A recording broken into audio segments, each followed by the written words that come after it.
BRS నుంచి కుర్వా విజయ్ గారు, BJP నుంచి అశోక్ గారు. నమస్తే అండి, వెల్కమ్ టు డిబేట్. ముందుగా విజయ్ గారు, మంత్రి జూపల్లి గారు ప్రెస్ క్లబ్కి వచ్చారు.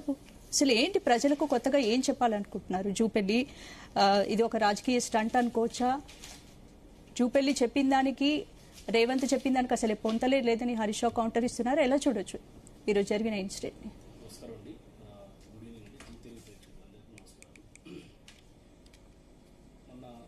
భరోసా నిధుల యొక్క విడుదల కార్యక్రమంలో ముఖ్యమంత్రి రేవంత్ రెడ్డి గారు మాట్లాడుతూ వారు పచ్చి అబద్ధాలను మాట్లాడారు. కేసీఆర్ గారు 10 సంవత్సరాలలో 8,11,000 కోట్ల రూపాయల అప్పులు చేసిండు, అప్పుల కుప్ప చేసిపోయింది ఈ రాష్ట్రాన్ని అని చెప్పేసి వారు పాత పాటనే పాడిందే పాట అన్నట్టు పాడుతూ ఉన్నారు. దానికి మా నాయకుడు కేటీఆర్ గారు, వర్కింగ్ ప్రెసిడెంట్ కేటీఆర్ గారు ప్రెస్ కాన్ఫరెన్స్ పెట్టి ఆయనకి రేవంత్ రెడ్డి గారు ఏం మాట్లాడారు, దీని మీద చర్చించడానికి సిద్ధం, నేను ఎక్కడికి రమ్మంటే అక్కడికి వస్తా, అసెంబ్లీలో పెడదామా, ఎక్కడంటే అక్కడ పెడదామని చెప్పేసి మాట్లాడారు. చలో మీ చర్చకు మేము స్వాగతం పలుకుతాము, మీ సవాల్ని స్వీకరిస్తున్నామని చెప్పేసి కేటీఆర్ గారు ముఖ్యమంత్రి రేవంత్ రెడ్డి గారు మాట్లాడినటువంటి అబద్ధాలకు, వారు ఇచ్చినటువంటి సవాలుకు మా కేటీఆర్ గారు ఆ సవాల్ని స్వీకరించి చర్చించడానికి సిద్ధమైనాడు. ఈ క్రమంలో జూపల్లి కృష్ణారావు గారు కలగేసుకొని మేము చర్చించడానికి వస్తాం, అన్ని లెక్కలు నా దగ్గర ఉన్నాయి, మేము అవసరమైతే తెలంగాణ భవన్కి కూడా వచ్చి చర్చించడానికి సిద్ధంగా ఉన్నామని చెప్పేసి జూపల్లి కృష్ణారావు గారు అన్నారు. చలో మీరు మా పార్టీ ఆఫీస్కి వస్తే మేము స్వాగతం పలుకుతాం, గతంలో మీరు మా పార్టీలో పనిచేసిపోయినారు కాబట్టి మీ మీద మాకు గౌరవం ఉన్నది, రండి మా ఆఫీస్కి రండి, మీకు ఒక చైర్ వేస్తాం, మీకు షాళ్ళు కూడా తీసుకొచ్చినాం, తర్వాత బొకే కూడా తీసుకొచ్చి ఒక చైర్ కూడా తెలంగాణ భవన్లో వారికి వేయడం జరిగింది.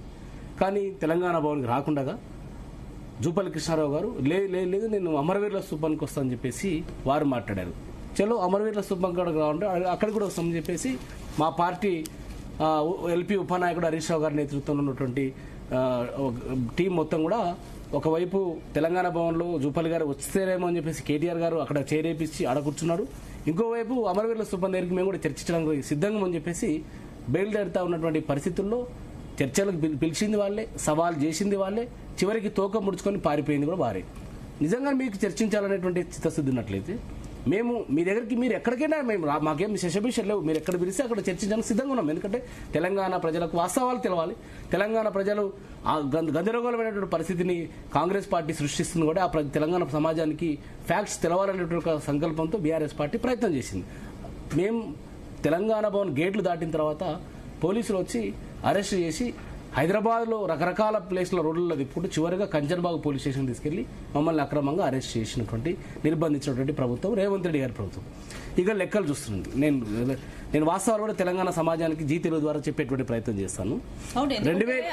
10 పాలనలో కేసీఆర్ అప్పులు చేశారు, ఆల్రెడీ చేసిందని ప్రతిసారి కాంగ్రెస్ ఆరోపిస్తుంది కాబట్టి అప్పులు తీసుకోలేదు కదా, తీసుకుంటే ఎంత ఖర్చు అయింది? మీరు ఆల్రెడీ బీఆర్ఎస్ పార్టీ మొత్తం మా పార్టీ నాయకత్వము అసెంబ్లీలో మొత్తం క్యాబినెట్ ని రేవంత్ రెడ్డి గారిని కడిగి పారేసారు. ఆల్రెడీ వారిని కడిగి పారేసారు, వాళ్ళకి ఏం లేదు, ముఖం చాటేసుకొని ముఖం కింద వేసుకొని వెళ్ళిపోయింది. ఆల్రెడీ ప్రభుత్వం పారిపోయింది, ఆ రోజులనే పారిపోయింది. మళ్ళీ ఇప్పుడు కొత్తగా తీసుకొచ్చారు. మొత్తం లెక్కలు చెప్తామండి మేము, అట్లేం లేదు. మీరు ఒకసారి చూసినట్టయితే 2 జూన్ 2014 నుంచి 7 డిసెంబర్ 2023 వరకు ఎఫ్ఆర్బిఎం పరిధిలో తీసుకున్నటువంటి లెక్కలు చూసుకున్నట్టయితే 31 మార్చి 2024 వరకు లెక్కలు వచ్చినాయి. ఆర్బీఐ లెక్క ప్రకారం లెక్క ఇస్తే 3,89,673 కోట్ల రూపాయలు ఎఫ్ఆర్బిఎం పరిధిలో ఉన్నటువంటి లోన్స్ ఉన్నాయి. అవి బిఫోర్ తెలంగాణ రాకటే ముందు 72,658 కోట్ల రూపాయల అప్పులు ఎఫ్ఆర్బిఎం పరిధిలో ఉన్నటువంటి అప్పులు అప్పుడు ఉన్నాయి. తెలంగాణ రాకటే ముందు సమైక్య పాలకుల నుంచి వచ్చినటువంటి ఒక వారసత్వంగా వచ్చినటువంటి అప్పు 72,658 కోట్లు ఉన్నాయండి.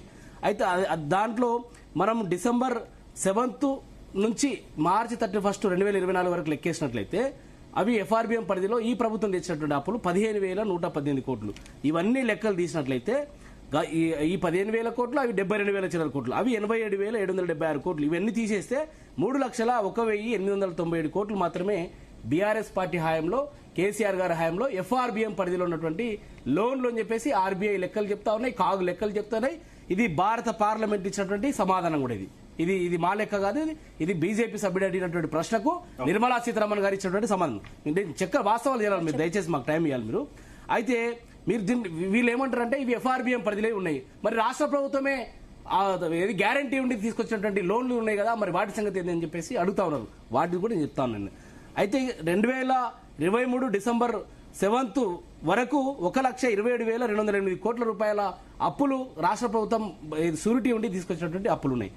దాంట్లో తెలంగాణ రాకటే ముందు ఉన్నటువంటి అప్పులు 11,609 కోట్లు.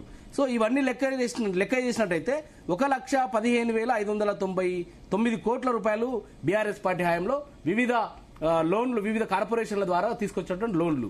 సో ఇవన్నీ లెక్కలేస్తే 4,17,496 కోట్ల రూపాయలు మాత్రమే బీఆర్ఎస్ పార్టీ హయాంలో ఎఫ్ఆర్బిఎం పరిధిలో అదేవిధంగా బయట రాష్ట్ర ప్రభుత్వం గ్యారంటీ ఉండి తీసుకొచ్చినటువంటి అప్పులు. ఇకపోతే జూపల్లి కృష్ణారావు గారు స్టేట్మెంట్ మీరు చూడండి ఒకసారి. వారు సవాల్ చేసింది, చర్చకు వస్తామని సవాల్ చేసింది జూలై 1 రోజు వారు మాట్లాడారు. ఆ రోజు మాట్లాడితే ఏం మాట్లాడారు వారు? ఆ రోజు జూలై 1 రోజు మాట్లాడితే ఏం మాట్లాడారు? 2023 జూన్ నుంచి డిసెంబర్ నుంచి జూన్ 2026 వరకు మేము తీసుకొచ్చింది అంటే కాంగ్రెస్ పార్టీ తీసుకొచ్చిన అప్పులు 1,77,058 కోట్లు అని చెప్పేసి వారు మాట్లాడారు. కానీ అసలు వాస్తవానికి ఏంది? ఆర్బీఐ లెక్కలు ఏం చెప్తున్నాయి? నా దగ్గర ఆర్బీఐ లెక్కలు కూడా ఏ నెలలో చూడండి, ఏ నెలలో ఎంత అప్పు తీసుకొచ్చారు ఇప్పటి వరకు, ప్రతి నెలలో ఎప్పుడు తీసుకొచ్చారు, దానికి ఎన్ని సంవత్సరాలు గ్యారంటీ ఇచ్చారు, నేనేమంటే అవి కూడా ఉన్నాయి.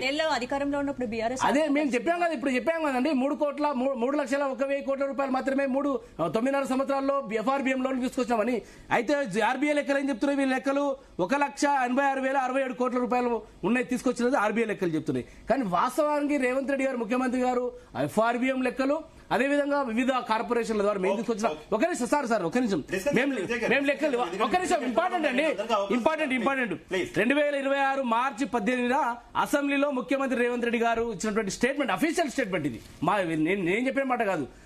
ఎఫ్ఆర్బిఎం వివిధ రకాలైన అప్పులు అన్ని కలిపి 3,47,294 కోట్లు అప్పు చేశామని చెప్పేసి స్వయంగా ముఖ్యమంత్రి గారే ఫ్లోర్ ఆఫ్ ది హౌస్ లో రాష్ట్ర శాసనసభలో నిండు శాసనసభలో వారు ఒప్పుకున్నారు. కానీ మాకున్న సమాచారం మేరకు దాదాపు 4.5 లక్షల కోట్ల రూపాయలని 30 మాసాల్లో ఈ రాష్ట్ర ప్రభుత్వము, కాంగ్రెస్ ప్రభుత్వం, రేవంత్ రెడ్డి ప్రభుత్వం అప్పు చేసింది.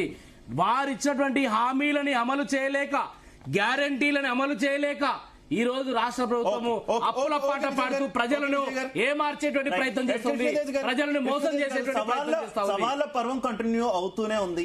మళ్ళీ ఈ రోజు కూడా అదే ఎపిసోడ్ మొత్తం పూర్తిగా ఒక సినిమా, పొలిటికల్ సినిమా చూపిస్తున్నారని అటు భారతీయ జనతా పార్టీ, రెండు పార్టీల మీద కూడా విమర్శలు గుప్పిస్తున్నటువంటి పరిస్థితి ఏంటి ఈ అప్పుల కుప్పలకు సంబంధించి?